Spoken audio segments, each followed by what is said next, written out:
حضرت امیر معاویہ رضی اللہ عنہ کا اور حضور اکرم صلی اللہ علیہ وسلم کا، یعنی دونوں کا آپس میں تعلق کیسا تھا؟ چونکہ بہت سے احباب ایسا محسوس ہوتا ہے کہ وہ امیر معاویہ رضی اللہ تعالیٰ عنہ کے فضیلت کو، مقام کو خود بھی بیان کرنا نہیں چاہتے ہیں اور کسی سے بیان ہوتا ہوا بھی نہیں سننا چاہتے۔ تو یہ بڑا اہم سوال ہے جو اس وقت ہمارے اس موضوع کی یوں کہہ سکتے ہیں کہ گویا جان ہے۔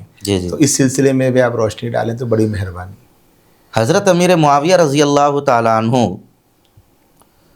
اس بات میں تو کوئی شک نہیں صحابی رسول ہیں، بے شک۔ اگر کوئی ان کے صحابی ہونے کا انکار کرتا ہے جی تو وہ صرف حضرت امیر معاویہ رضی اللہ تعالیٰ عنہ کی شخصیت اور ان کی صحابیت کا انکار نہیں کرتا، حضور کی اس نگاہ کرم کا انکار کرتا ہے جو حضرت امیر معاویہ رضی اللہ تعالیٰ عنہ پر پڑی تھی۔ سبحان اللہ، کیا بات کہی مولانا۔ اس لیے کہ کوئی بھی شخص اپنے عمل سے صحابی نہیں ہو سکتا، بے شک صحابی بنے گا تو حضور اکرم صلی اللہ علیہ وسلم کے نگاہ فیض سے بنے گا۔ بے شک بے شک۔ تو حضرت امیر معاویہ رضی اللہ تعالیٰ عنہ نے جیسے ہی اسلام قبول فرمایا، سرکار دو عالم صلی اللہ علیہ وسلم کی خدمت میں آنا جانا اور سرکار دو عالم صلی اللہ علیہ وسلم کے ساتھ خصوصی تعلق حضرت امیر معاویہ کا تھا۔ حضرت امیر معاویہ رضی اللہ تعالیٰ عنہ سے حضور بہت محبت فرماتے تھے اور حضرت امیر معاویہ بھی حضور سے محبت فرماتے تھے۔ حضور صلی اللہ علیہ وسلم کے ساتھ ساتھ رہتے تھے، سرکار کو وضو کراتے تھے، اور آخر زمانے میں تو یہ خدمت حضرت ابو ہریرہ رضی اللہ تعالیٰ عنہ کے ساتھ ہو گئی تھی، لیکن جب بھی وہ بیمار ہوتے حضرت ابو ہریرہ رضی اللہ تعالیٰ عنہ، حضرت امیر معاویہ رضی اللہ تعالیٰ عنہ حضور کے پیچھے پیچھے رہتے پانی کا لوٹا لے کر۔ سبحان اللہ۔ جب بھی حضور اکرم صلی اللہ علیہ وسلم وضو فرمانے کا ارادہ فرماتے تو حضرت امیر معاویہ رضی اللہ تعالیٰ عنہ ان کو وضو کراتے تھے، اور حضور اکرم صلی اللہ علیہ وسلم سے اتنا تعلق تھا کہ سرکار دو عالم صلی اللہ علیہ وسلم کی ایک ایک چیز کو انہوں نے محفوظ کر رکھا تھا۔ ایک مرتبہ حضور علیہ السلام کو وضو کرایا تو حضور خوش ہو کر حضور نے ان کو اپنا کرتا عطا فرمایا، اپنی قمیص عطا فرمائی، تو حضرت امیر معاویہ رضی اللہ تعالیٰ عنہ نے اس قمیص کو لے کر رکھا اور یہ کہتے تھے اس سے میرا کفن بنایا جائے۔ اللہ۔ اور اپنے انتقال کے وقت انہوں نے اپنے بیٹے سے بھی یہ کہا تھا فلاں جگہ پر میری قمیص رکھی ہوئی ہے، یعنی لوگوں سے انہوں نے کہا تھا کہ فلاں جگہ پر میری قمیص رکھی ہوئی ہے اور یہ حضور علیہ الصلاۃ والسلام نے مجھے دیا ہے، میں مرنے کے بعد جب میرا کفن بنایا جائے تو کفن کے اندر کا جو سب سے اندر کا کپڑا ہوتا ہے اس میں اس قمیص کو رکھا جائے اور میری اندر کی قمیص بنائی جائے اس کے ذریعے۔ سرکار دو عالم صلی اللہ علیہ وسلم کے انہوں نے بال بھی تراشے ہیں مروہ کی پہاڑی پر، بخاری شریف کی روایت ہے۔ اسی طرح حضور علیہ الصلاۃ والسلام کی سواری کا انتظام بھی فرماتے تھے، اور حضور علیہ الصلاۃ والسلام کسی علاقے کو نہایت کوئی فرمان، اہم فرمان لکھنے کا ارادہ فرماتے تو کبھی کبھی حضرت امیر معاویہ رضی اللہ تعالیٰ عنہ سے بھی لکھواتے تھے۔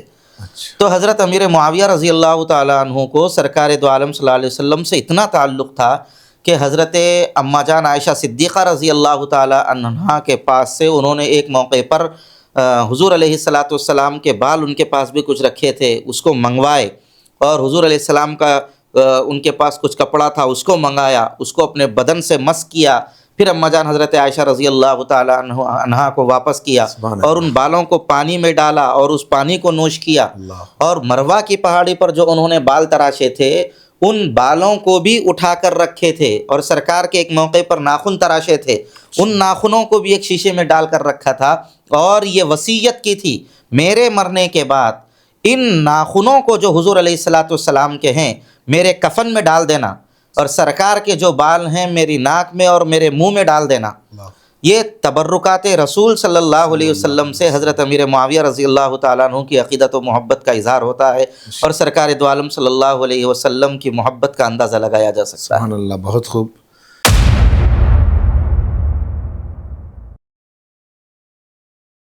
مولانا، حضور اکرم صلی اللہ علیہ وسلم کے ساتھ امیر معاویہ رضی اللہ عنہ نے اپنی زندگی کے جتنے بھی قیمتی لمحات گزارے ہیں، کیا ان ایام میں، ان دنوں میں حضور اکرم صلی اللہ علیہ وسلم نے حضرت امیر معاویہ کو کچھ دعائیں بھی دی ہیں؟ کچھ لوگ کہتے ہیں کہ وہ ثابت نہیں ہیں، کچھ لوگ کہتے ہیں کہ ثابت ہے، مختلف باتیں گردش کرتی رہتی ہے۔ جب کبھی کوئی عالم دین ان کی فضیلت میں کوئی دعا بیان کرتے ہیں تو وہی احباب جن کا ذکر ابھی ہوا وہ کھڑے ہو جاتے ہیں کہ نہیں یہ تو ثابت نہیں. تو اس بارے میں آپ کیا فرماتے ہیں؟ حضور اکرم صلی اللہ علیہ وسلم نے حضرت امیر معاویہ رضی اللہ تعالیٰ عنہ کو دعائیں دی ہیں، اور یہ ایسا نہیں ہے کہ کوئی چھپی ہوئی ہیں. احادیث کی بڑی بڑی کتابوں کے اندر یہ دعائیں منقول ہیں. حضور علیہ الصلاۃ والسلام کی وہ دعا جو امیر معاویہ رضی اللہ تعالیٰ عنہ کو حضور نے دی تھی کہ اے اللہ معاویہ کو اللہم علم معاویۃ الکتاب والحساب وقہ العذاب. جب حضور اکرم صلی اللہ علیہ وسلم نے حضرت امیر معاویہ رضی اللہ تعالیٰ عنہ کو بلایا تھا سحری کے وقت اور ان سے فرمایا تھا آؤ برکت کا کھانا کھا لو، حضرت امیر معاویہ آئے، تو اس سحری کے مبارک وقت کے موقع پر حضور علیہ الصلاۃ والسلام نے حضرت امیر معاویہ رضی اللہ تعالیٰ عنہ کو یہ دعا عطا فرمائی تھی. اور حضور علیہ السلام کی یہ دعا بھی مشہور ہے کہ اللہم اجعلہ ہادیا مہدیا واہدی بہ، اے اللہ امیر معاویہ کو ہادی بنا، مہدی بنا، اور ان کے ذریعے دوسروں کو ہدایت عطا فرما. اب جن کے بارے میں اللہ کے رسول صلی اللہ علیہ وسلم ہادی ہونے کا، مہدی ہونے کا، مہدی یعنی ہدایت یافتہ ہونے کا، اور دوسروں کو ہدایت دینے کا ذریعہ بننے کا ذکر فرما رہے ہیں، ایسے صحابی رسول کے تعلق سے بدگمانی اپنے ذہنوں میں رکھنا اور یہ کہنا کہ یہ ثابت نہیں ہے، یہ نہایت کم علمی کی بات ہے. حضرت مولانا یحییٰ نعمانی نے ان دونوں احادیث کو ذکر کیا ہے اور اس کے اوپر نہایت تفصیل کے ساتھ بحث بھی کی ہے، اور یہ بھی کہا ہے کہ یہ روایت بالکل صحیح سند سے ثابت ہے. سوانح معاویہ کے اندر یہ بات صراحت کے ساتھ اور پوری تفصیل کے ساتھ لکھی ہوئی ہے. ماشاءاللہ، بہت خوب.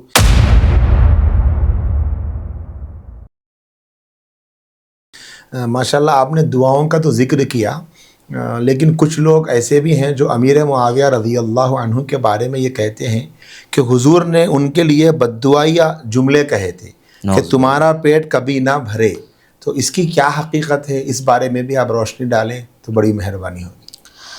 اصل میں اس بات کو سمجھنے میں لوگوں سے غلطی ہو گئی ہے. اچھا. حضور اکرم صلی اللہ علیہ وسلم نے حضرت امیر معاویہ رضی اللہ تعالیٰ عنہ کو ایک موقع پر طلب فرمایا تھا، اور حضرت عبداللہ ابن عباس رضی اللہ تعالیٰ عنہ سے فرمایا تھا جاؤ معاویہ کو بلا لاؤ. تو یہ گئے اور جا کر دیکھا اور آ کر حضور علیہ السلام کو یہ اطلاع دی کہ وہ کھانا کھا رہے ہیں. حضور علیہ الصلاۃ والسلام نے فرمایا دوبارہ جاؤ اور بلا کر لاؤ. اور یہ گئے اور انہوں نے دیکھا کہ حضرت امیر معاویہ کھانا کھا رہے ہیں اور آ کر اطلاع دی کہ وہ کھانا کھا رہے ہیں. اس کے بعد جیسے ہی حضرت امیر معاویہ کو پتہ چلا تو فوراً دوڑے دوڑے سرکار دو عالم صلی اللہ علیہ وسلم کی خدمت میں آئے. آنے کے بعد حضور علیہ الصلاۃ والسلام نے ان سے فرمایا تھا لا اشبع اللہ بطنہ، کہ اللہ تبارک و تعالیٰ تمہارا پیٹ کبھی نہ بھرے. اس کا یہ ظاہری الفاظ کا ترجمہ ہے، لیکن اس کا یہ مطلب نہیں ہے کہ حضور علیہ السلام نے ان کو بد دعا دی ہے. اس کا مطلب جنہوں نے بد دعا سمجھا ہے ان لوگوں کو عربی محاورے یا تو معلوم نہیں ہیں، یا تو پھر وہ جان بوجھ کر حضرت امیر معاویہ رضی اللہ تعالیٰ عنہ کے ساتھ خیرخواہانہ معاملہ کرنا چاہتے ہیں، یا پھر حضرت امیر معاویہ رضی اللہ تعالیٰ عنہ کو متہم کرنے کی کوشش کرتے ہیں. اب یہ خیرخواہوں کو تو موقع چاہیے بس حضرت امیر معاویہ رضی اللہ تعالیٰ عنہ کو بدنام کرنے کا. عربوں کے اندر ایک رواج یہ تھا کہ کسی بات کو بولنے کے لیے کبھی کبھی ایسے جملے استعمال فرماتے تھے، بظاہر وہ بد دعا کے ہوتے تھے لیکن حقیقت میں دعا ہوتے تھے. سبحان اللہ. اور کبھی کبھی ایسا بھی ہوتا تھا اپنی بات کو تاکید کرنے کے لیے قسم کھاتے تھے، حالانکہ ان کا ارادہ قسم کھانے کا ہی نہیں ہوتا تھا. اور یہ رواج اب بھی ہے. جیسے اگر آپ کوئی بات کہیں ان سے تو فوری کرتے ہیں لا واللہ، بھلا واللہ. ان کا ارادہ قسم کھانے کا نہیں ہوتا، ان کا ارادہ اپنی بات کو مؤکد کرنے کا ہوتا ہے یا اپنی بات کی وضاحت کرنے کا ہوتا ہے. حضور علیہ الصلاۃ والسلام نے یہ جو بات ارشاد فرمائی تھی کہ تمہارا پیٹ کبھی نہ بھرے، اس کا مطلب حضرت امیر معاویہ رضی اللہ تعالیٰ عنہ کو بد دعا دینا نہیں تھا، بلکہ ازراہ شفقت اور ازراہ ملاطفت حضور علیہ الصلاۃ والسلام نے حضرت امیر معاویہ رضی اللہ تعالیٰ عنہ کو یہ بات کہی تھی. جیسے ہم لوگ بھی بولتے کتنا کھاتے بھائی بس کرو. اس کا یہ مطلب نہیں ہوتا کہ سامنے والے کو یہ کہنا مقصد ہے کہ یہ بہت کھا رہا ہے اب آئندہ کبھی نہ کھائے. اس کا مقصد یہ ہوتا ہے محبت میں ازراہ محبت یہ بات کہہ دی جاتی ہے. جیسے حدیث کے اندر ایک جملہ ہے, تم عورتوں سے جو نکاح کرو تو چند بنیادوں پر نکاح کرو. تنکح المرأۃ بثلاث جی لحسنها ولجمالها ولمالها, اور بعض روایتوں میں 4 چیزوں کی وجہ سے نکاح کرو. جی اس کے اندر دین بھی ہے. جی تو حضور علیہ الصلاۃ والسلام نے فرمایا تھا فاظفر بذات الدین تربت یدا, جی کہ تم دین کی بنیاد پر سرخ رو ہو جاؤ. تربت یدا, تربت یدا کا مطلب یہ ہے تمہارے ہاتھ خاک آلود ہوں. جی اب ظاہر سی بات ہے حضور علیہ السلام یہاں پر فرما رہے ہیں کہ تم دین کی وجہ سے سرخ رو ہو جاؤ. اس کے بعد یہ جملہ فرمانے کا مطلب کیا ہے؟ اس کا مطلب کوئی بد دعا نہیں ہے. اس کا مطلب یہ ہے کہ تم ہمیشہ کے لیے سرخ رو رہو, کبھی تمہارے ساتھ کسی طرح کی کوئی آفت و مصیبت ہی نہ آئے, اور دین کے اوپر جمے رہو, یہ مطلب ہے اس کا. اور دوسری ایک اچھی بات یہ ہے, سرکار دو عالم صلی اللہ علیہ وسلم کا احسان ہے اپنی امت کے اوپر. حضور علیہ الصلاۃ والسلام نے یہ فرمایا کہ اگر کبھی کسی موقع پر میری امت کے لیے میری زبان سے کوئی ایسا جملہ نکل جائے جو بظاہر میری امت کے لیے بد دعا کا ہو, لیکن اللہ سے سرکار دو عالم صلی اللہ علیہ وسلم نے دعا فرمائی تھی, اے اللہ میری امت کے حق میں اس کو دعا بنا دے, اور اللہ کے نبی کی یہ دعا قبول بھی ہوئی. تو ظاہر سی بات ہے جب یہ بات ہے تو اگر دکھنے میں یہ جملہ بظاہر کچھ بھی نظر آئے, لیکن اس میں حضرت امیر معاویہ رضی اللہ تعالیٰ عنہ سے حضور علیہ الصلاۃ والسلام کی محبت اور ان کے ساتھ شفقت کا اندازہ ہوتا ہے. ماشاء اللہ, بہترین, اللہ جزائے خیر دے مولانا. آمین.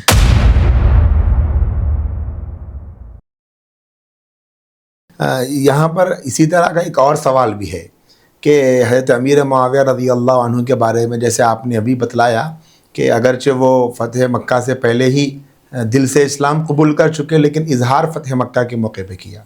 تو 8 ہجری, 9 ہجری, 10 ہجری, تو یوں سمجھ لیں کہ بس 2.5 سے 3 سال کی مدت ہے جو حضور اکرم صلی اللہ علیہ وسلم کے ساتھ آپ نے گزاری. لیکن آپ کی جو مقبولیت ہے اور آپ کا جو تذکرہ ہے, اور ایسے ایسے صحابہ جو کافی زمانے سے حضور اکرم صلی اللہ علیہ وسلم کے ساتھ تھے, ان کے مقابلے میں اگر دیکھا جاتا ہے تو ماشاءاللہ امیر معاویہ رضی اللہ عنہ کے فضائل اور ان کی حضور سے قربت بہت تفصیل سے یہ باتیں ملتی ہیں. تو آخر وہ کون سے اسباب ہیں, وہ کیا خوبیاں ہیں کہ امیر معاویہ رضی اللہ عنہ کو حضور کا اتنا مضبوط اعتماد حاصل ہو چکا تھا؟ تھوڑا سا اس بارے میں بھی وضاحت کریں تاکہ لوگوں کو پتہ چلے کہ بس ایسے ہی علماء نہیں بیان کرتے, فضائل امیر معاویہ رضی اللہ عنہ علماء نہیں بیان کرتے, بلکہ وہ تو خود حضور کی زندگی میں بھی موجود تھے. حضرت امیر معاویہ رضی اللہ تعالیٰ عنہ کو حضور علیہ الصلاۃ والسلام سے اتنی زیادہ قربت جو ہوئی ہے, بنیادی طور پر اس کی 3 وجوہات ہیں. اچھا, ماشاء اللہ.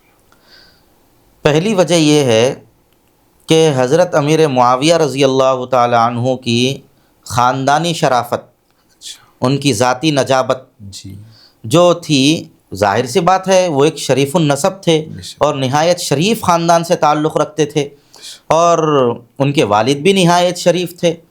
تو ان کے اندر جو خاندانی شرافت جس کے اندر ہوتی ہے وہ کسی بھی حد تک اختلاف کرے لیکن وہ ایک اعتدال کے درجے ہی میں رہتا ہے, اس سے آگے نہیں بڑھتا. تو ایک تو حضرت امیر معاویہ رضی اللہ تعالیٰ عنہ کی خاندانی شرافت کے ایک نہایت شریف خاندان سے تعلق رکھتے ہیں, جس کی وجہ سے حضور اکرم صلی اللہ علیہ وسلم کی نگاہ کرم ان کے اوپر زیادہ پڑی. دوسری وجہ یہ بھی ہو سکتی ہے کہ حضرت امیر معاویہ رضی اللہ تعالیٰ عنہ کا سلسلہ نسب سرکار دو عالم صلی اللہ علیہ وسلم کے سلسلہ نسب سے مطابقت رکھتا ہے. چونکہ حضور علیہ الصلاۃ والسلام کے سلسلہ نسب میں بھی آگے چل کر عبد مناف ہیں, اور حضرت امیر معاویہ رضی اللہ تعالیٰ عنہ کے سلسلہ نسب میں بھی عبد مناف ہیں, اور یہیں سے حضور علیہ السلام اور حضرت امیر معاویہ رضی اللہ تعالیٰ عنہ کا سلسلہ نسب مل جاتا ہے. تو حضور علیہ الصلاۃ والسلام کی اور ان کے خاندان کے پہلے سے رشتہ داریاں بھی تھیں, آنا جانا بھی تھا, حسن تعلق بھی تھا. تو اس وجہ سے بھی حضور علیہ الصلاۃ والسلام نے ایک خاندان اور ایک نسب ہونے کا لحاظ فرمایا اور ان کو اتنی زیادہ اپنی قربت عطا فرمائی.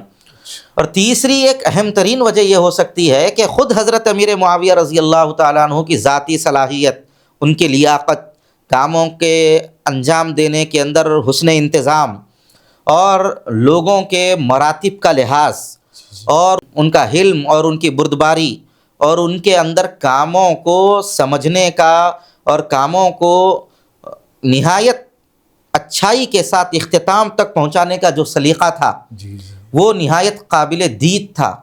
تو ان تینوں چیزوں کی وجہ سے ہو سکتا ہے حضور اکرم صلی اللہ علیہ وسلم کے منظور نظر بنے. ماشاءاللہ بہترین.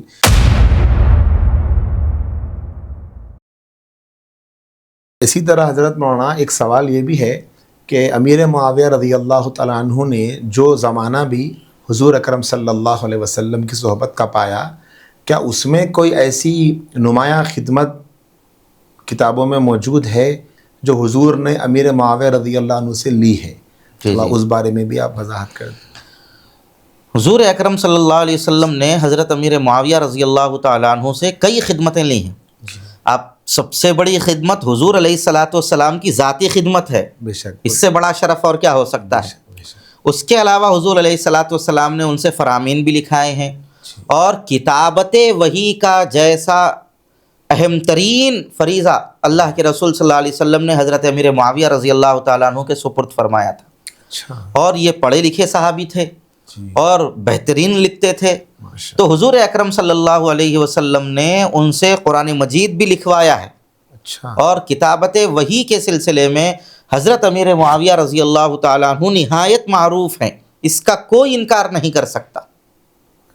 اتنا بڑا کارنامہ حضرت امیر معاویہ رضی اللہ تعالیٰ عنہ کا ہے. ماشاءاللہ. لیکن مولانا آپ کی گفتگو سن کر اس پر ایک سوال پیدا ہو رہا ہے. بہت سارے وہ احباب جو امیر معاویہ رضی اللہ عنہ کی فضیلتوں کو یعنی گویا مٹانے پر تلے ہیں، ان میں سے بہت سوں کا یہ کہنا ہے کہ فتح مکہ کے موقع پر جب وہ اسلام لائے ہیں اور پھر اس کے بعد تھوڑا ہی تو وقت گزرا اور حج کا موسم آ گیا، الیوم اکملت لکم دینکم کی آیت نازل ہو چکی. تو اب کون سی وہ آیات ہے جو امیر معاویہ رضی اللہ عنہ نے لکھی ہے؟ یہ تو بس علماء نے ان کی فضیلت کو بڑھانے کے لیے ان کو کاتب وحی کہنا شروع کر دیا، اور یہ کہا جائے تو بھی غلط نہیں ہوگا کہ بلکہ پورا ایک گروپ ہے یہ. اور میں سمجھتا ہوں کہ گستاخ صحابہ کرنے والوں کے لیے گروپ کا لفظ بھی مہذب ہوگا. ایک پوری گینگ ہے یہ جو صحابہ کے اوپر اپنی گندی زبانیں کھولنے میں گویا پی ایچ ڈی کی ہوئی ہے. تو اس سلسلے میں آپ کی وضاحت بہت ضروری ہے اور بڑی اہمیت رکھتی ہے کہ کتابت وحی سے مراد کیا ہے؟ صرف خطوط لکھواتے تھے یا پھر قرآن کا لکھوانا بھی صحیح حدیث سے ثابت ہے؟ اس بارے میں آپ وضاحت کریں تو بڑی مہربانی ہوگی. دیکھیے، حضرت امیر معاویہ رضی اللہ تعالیٰ عنہ تو اسلام قبول کر لیے تھے عمرۃ القضاء کے موقع پر. اور انہوں نے اپنے اسلام کو چھپائے رکھا تھا. اور اسلام کو ظاہر کیا تھا انہوں نے فتح مکہ کے موقع پر. حضور اکرم صلی اللہ علیہ وسلم سے جو ان کی قربت رہی، وہ سرکار دو عالم صلی اللہ علیہ وسلم ان کو جانچتے تھے اور حضور علیہ الصلاۃ والسلام نے ان کو پرکھا تھا. اب کسی چیز کو ثابت کرنے کے لیے ایک لمبے عرصے کا گزرنا ضروری نہیں ہے. اتنی بات تو سب مانتے ہیں کہ حضرت امیر معاویہ رضی اللہ تعالیٰ عنہ کے ایمان لانے کے بعد بھی وحی کا سلسلہ جاری رہا. بے شک. جب وحی کا سلسلہ جاری ہے تو پھر اس کے بعد لکھانے میں تو کوئی اعتراض اور تعارض نہیں ہونا چاہیے. قرآن کی کسی بھی آیت کو وہ لکھا سکتے ہیں. اور دوسری بات یہ ہے کہ الیوم اکملت لکم دینکم واتممت علیکم نعمتی ورضیت لکم الاسلام دینا، یہاں پر دین مکمل ہوا. اس سے پہلے کافی عرصہ گزر چکا ہے. اور جب ان کا اسلام سب کے سامنے ظاہر ہوا اور ان کے پڑھے لکھے ہوئے ہونے کا اعتراف سب نے کیا ہے، تو جب صحابہ اس کے منکر نہیں ہوئے اور کسی نے یہ نہیں کہا کہ یہ ابھی اسلام میں داخل ہوئے ہیں، ان سے کیوں لکھا رہے ہیں، حضور علیہ السلام ان سے لکھانے پہ راضی، وہ لکھنے پہ راضی. کسی صحابی کو اعتراض نہیں، نہ حضرت ابو بکر کو، نہ حضرت عمر جیسے جلیل القدر شخصیت کو اعتراض نہیں ہوا. تو لکھنے کے بعد کیوں لکھے ان کو اعتراض ہو رہا ہے. اور دوسری بات یہ ہے، حضور علیہ الصلاۃ والسلام نے جو لکھایا ہے، چاہے قرآن لکھایا ہو، چاہے حدیث اپنا کوئی فرمان لکھایا ہو، ہمارا تو یہ عقیدہ ہے حضور علیہ الصلاۃ والسلام کا ہر فرمان اللہ کی طرف سے وحی ہے. قرآن نے اس کی وضاحت فرما دی، وما ینطق عن الہوا ان ہوا الا وحی یوحیٰ، حضور علیہ السلام اپنی طرف سے کوئی بات نہیں بولتے ہیں، جو بولتے ہیں وہ اللہ کی وحی ہوتی ہے۔ جب سرکار دو عالم صلی اللہ علیہ وسلم نے ان سے کچھ بھی لکھایا، مان لیجیے آپ قرآن کو ہٹا کر حضور علیہ السلام کا عمومی انداز سے لکھانا آپ مان لیجیے، جب بھی کوئی آدمی اپنی کوئی ذاتی بات کسی سے لکھواتا ہے تو ظاہر سی بات ہے کسی بے اعتماد آدمی سے نہیں لکھواتا، کسی ان پڑھ سے نہیں لکھواتا، جس پر اس کو اعتماد ہوتا ہے اسی سے لکھواتا ہے۔ حضرت امیر معاویہ رضی اللہ تعالیٰ عنہ کے اوپر حضور علیہ السلام کو اس درجہ اعتماد تھا کہ حضور علیہ السلام نے ان سے خطوط بھی لکھوائے اور کتابت قرآن کا فریضہ بھی حضرت امیر معاویہ رضی اللہ تعالیٰ عنہ کے ذریعے انجام دلوایا۔ یعنی آپ کی گفتگو کا خلاصہ یہی ہے کہ کتابت قرآن بھی ہوئی ہے، بالکل قرآن کا لکھنا بھی ثابت ہے۔ یعنی اگر کوئی ایسا کہتے ہیں کہ قرآن مجید نہیں لکھایا، صرف فرمودات لکھائے ہیں اور یہ لکھانا تو کوئی بڑی فضیلت نہیں ہے، تو کیا ایسا بولنے والا بھی صحابہ کے مقام کو گھٹانے والا کہا جائے گا؟ بالیقین کہا جائے گا، اس میں کوئی شک نہیں، اس لیے کہ مان لیجئے کہ قرآن نہیں لکھا ہے، مان لیجئے انہی کی بات، لیکن حضور علیہ السلام نے اپنے دیگر فرامین لکھائے ہیں۔ جب حضور نے اعتماد کیا ہے تو آپ انگلی کس پر اٹھا رہے ہیں؟ بے شک اعتماد رسالت پر انگلی اٹھ رہی ہے۔ بے شک تو اب معاملہ صرف گستاخی صحابہ تک نہیں رہے گا، معاملہ آگے بڑھے گا۔ بے شک حضور علیہ السلام کے اعتماد پر انگلی اٹھے گی، گستاخی رسالت کا بھی وہ مرتکب ہو جائے گا۔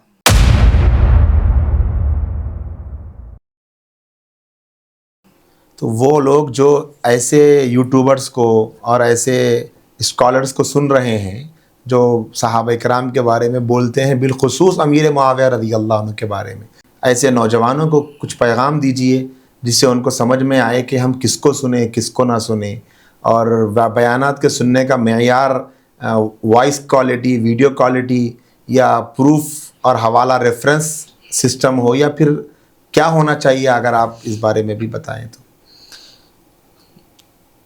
اس سلسلے میں سب سے پہلے یہ بات ذہن میں رکھنے کی ضرورت ہے کہ صحابہ نہایت مقدس ترین ہستی ہیں۔ اگر صحابہ کو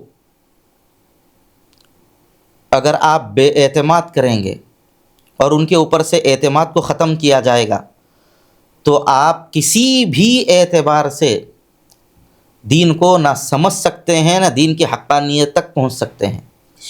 رسول اللہ صلی اللہ علیہ وسلم سے لے کر ہم تک جو دین پہنچا ہے، یہ سب کا سب طفیل ہے حضرات صحابہ کا۔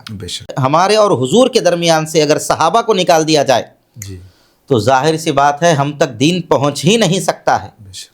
اور یہ قرآن ہے، یہ حدیث ہے، یہ اللہ کا فرمان ہے، یہ رسول اللہ کا فرمان ہے، اس کی تمیز و امتیاز جن ذوات قدسیہ نے کیا ہے ان کا نام صحابہ ہے۔ اور صحابہ کرام رضوان اللہ علیہ مجمعین کے تعلق سے ہمارا عقیدہ یہ ہے اہل سنت و جماعت کا کہ تمام کے تمام صحابہ جنتی ہیں۔ کسی بھی صحابی کے بارے میں ہم لب کشائی نہیں کر سکتے، تمام کے تمام صحابہ تنقید سے بالا تر ہیں، کسی بھی صحابی کے اوپر ہم انگلی نہیں اٹھا سکتے، تمام کے تمام صحابہ عادل ہیں، کسی بھی صحابی کے تعلق سے ہم بے اعتدالی اور بے عدلی، بے انصافی کا ذہن اور اس کا شائبہ بھی ہمارے ذہنوں میں نہیں لا سکتے۔ اسی طریقے سے ہمارا یہ بھی عقیدہ ہے کہ تمام کے تمام صحابہ تنقید سے بالا تر ہیں۔ جب کسی صحابی کے اوپر انگلی نہیں اٹھائی جا سکتی، یہ اہل السنہ والجماعہ کا عقیدہ ہے، تو پھر ایسی صورت کے اندر مسلمانوں کو بھی، چاہے وہ نوجوان ہوں یا بڑی عمر کے ہوں، پڑھے لکھے ہوں یا عام لوگ ہوں، سب کو سب سے پہلے یہ بات ذہن میں رکھنے کی ضرورت ہے، ہم جس کو بھی سن رہے ہیں اگر اس نے کسی بھی موقع پر کسی بھی صحابی کی، ادنا درجے کے صحابی کی بھی اگر گستاخی کی ہے یا ان کے تعلق سے ایسی بات کہی ہے جس کی وجہ سے ہمارے ذہن و دماغ کے اندر بدگمانی پیدا ہو سکتی ہے، تو ایسی صورت میں ان لوگوں کی باتوں کو ہرگز نہیں سننا چاہیے۔ اور ویڈیوز کے معیار کو دیکھ کر یہ نہایت دیدہ زیب ہے، اس کی ڈیزائننگ بہت اعلیٰ معیار کی ہے، یا کوئی بڑے چرب لہجے میں گفتگو کر رہا ہے، اور اپنی کم علمی کو چھپانے کے لیے اردو کی 4 کتابیں رکھ کر لوگوں کے سامنے اپنے علم کا تفوق ظاہر کرنا چاہتا ہے، تو ایسے لوگوں سے تو بہت زیادہ بچنا چاہیے، اور بالخصوص ان لوگوں کے تعلق سے جو صحابہ کے درمیان ہونے والے مشاجرات کو، یعنی ان کے درمیان ہونے والی نا اتفاقی کو لوگوں کے سامنے کھول کھول کر بیان کرتے ہیں۔ اہل سنت و جماعت کے نزدیک تو صحابہ کی نا اتفاقی کو بھی نا اتفاقی اور ان کے درمیان اختلاف کہنے سے بھی منع کیا ہے، بے شک، بلکہ ان کے درمیان جو کسی بھی معاملے میں ان کے درمیان جو نا اتفاقی ہوئی ہے اس کو مشاجرات کے لفظ سے یاد کیا گیا ہے، یعنی ایک درخت ہے جس کی جڑ مکمل ملی ہوئی ہے، اب جو ٹہنیاں نکلی ہوئی ہیں وہ ٹہنیاں الگ الگ نکلی ہوئی ہیں، لیکن جڑ دونوں کی ایک ہے، ٹہنیوں کی جو سب صحابہ ہیں ان کی جڑ جناب رسالت مآب صلی اللہ علیہ وسلم کی ذات اقدس ہے، لہٰذا اس جڑ سے یہ ٹہنیاں نکلی ہوئی ہیں، اگر آپ کسی ٹہنی پر انگلی اٹھائیں گے تو انگلی سیدھا جڑ تک جائے گی۔ تو اس لیے حضرات صحابہ کرام رضوان اللہ علیہ مجمعین کے تعلق سے اگر کوئی بھی انگلی اٹھاتا ہے کسی بھی اعتبار سے، کسی بھی موقع پر اور کسی بھی بات کو لے کر، تو ایسی صورت میں وہ اپنے ایمان کو بھی خراب کر رہا ہے، اور جب وہ نشر کرے گا اور اس کی بات لوگ سنیں گے تو ان لوگوں کا بھی ایمان خراب ہوگا۔ تو اس لیے یہ بات ہمیشہ ذہن میں رکھنی چاہیے کہ میں کوئی بھی بات سوشل میڈیا پر سن رہا ہوں تو جس کو سن رہا ہوں وہ معتبر عالم دین ہے یا نہیں، اور عالم دین بھی کیسا ہو، جو کتاب و سنت کے موافق بات کر رہا ہے یا نہیں۔ پہلے بہت مشہور تھے، معتبر تھے، لیکن بعد میں صحابہ کی شان میں گستاخی کر کے انہوں نے اپنا درجہ اعتبار کھو دیا، اس کے باوجود بھی اگر کوئی ان کو معتبر سمجھ رہا ہے تو اس کے معتبر سمجھنے کا بھی کوئی اعتبار نہیں ہے۔ بے شک۔ تو اس لیے کبھی بھی حضرات صحابہ کرام رضوان اللہ علیہ مجمعین کے تعلق سے جو بھی ادنا درجے کی بھی گستاخی کرے اس کی بات کو نہیں سننا چاہیے۔ معیار سب سے پہلے اپنے ایمان کو بنانا چاہیے، اپنے عقیدے کو بنانا چاہیے، مجھے کیا عقیدہ بتایا گیا، مجھے صحابہ کے سلسلے میں کس طرح ایمان رکھنے کو کہا گیا، اہل سنت و جماعت کے نزدیک صحابہ کے تعلق سے کس درجہ اور کہاں تک گفتگو کرنے کی اجازت دی گئی ہے۔ اور اگر کچھ بھی سمجھ میں نہ آئے، اگر آپ کو کوئی بات پڑھنے کے بعد اگر آپ کا ذہن خراب ہونے کا امکان ہے تو ایسی صورت میں تمام مکاتب فکر کے علماء نے یہ بات کہی ہے، تم کف لسان کرو، بے شک، خاموشی اختیار کر لو، نہ اس کا تذکرہ کسی کے سامنے کرو، نہ اس کا تذکرہ کسی سے سنو، بلکہ یہ دور تو ایسا ہے صرف زبان کو خاموش رکھنے کا نہیں ہے، کانوں کو بھی بہرا کر لینے کا دور ہے۔ بے شک۔ تو اس لیے اس بات کے سلسلے میں بہت زیادہ حساس رہنے کی ضرورت ہے کہ ہم چاہے مجھے کوئی آدمی کتنا ہی بھلا کیوں نظر آ رہا ہو، مجھے اس کی بات کتنی ہی اچھی کیوں نہ نظر آ رہی ہو، صحابہ کے تعلق سے اللہ کے نبی صلی اللہ علیہ وسلم نے جنتی ہونے کی بشارت دی دی، وَكُلًّا وَعَدَ اللَّهُ الْحُسْنَى، یہ پورے کے پورے وہ ہیں جن سے اللہ تعالیٰ راضی ہو گیا ہے، اور اللہ تعالیٰ نے ان کے ساتھ جنت کا وعدہ کر لیا ہے۔ رضی اللہ عنہم ورضوا عنہ، اللہ ان سے راضی، وہ اللہ سے راضی۔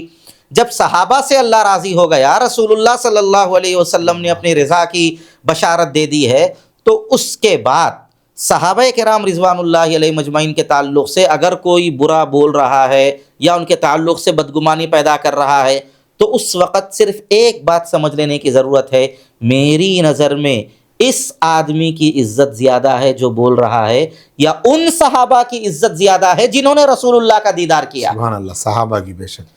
تو ظاہر سی بات ہے ہر آدمی اس نتیجے پر آسانی سے پہنچ جائے گا۔ تو اس لیے ایسے لوگ جو صحابہ کرام رضوان اللہ علیہ مجمعین کے تعلق سے بدگمانی پھیلاتے ہیں یا بدگوئی کرتے ہیں، ایسے لوگوں سے دور رہنا چاہیے اور معیار کتاب و سنت کو بنانا چاہیے۔ بہت خوب، ماشاءاللہ۔ یقیناً آپ کی یہ گفتگو جو صحابہ کرام رضوان اللہ علیہم اجمعین سے متعلق آپ نے فرمائی، ہمارے سننے والے ناظرین کے دلوں میں صحابہ کے مقام اور مرتبے کو بڑھانے کا کام کرے گی۔ انشاءاللہ اللہ پاک جزائے خیر دے۔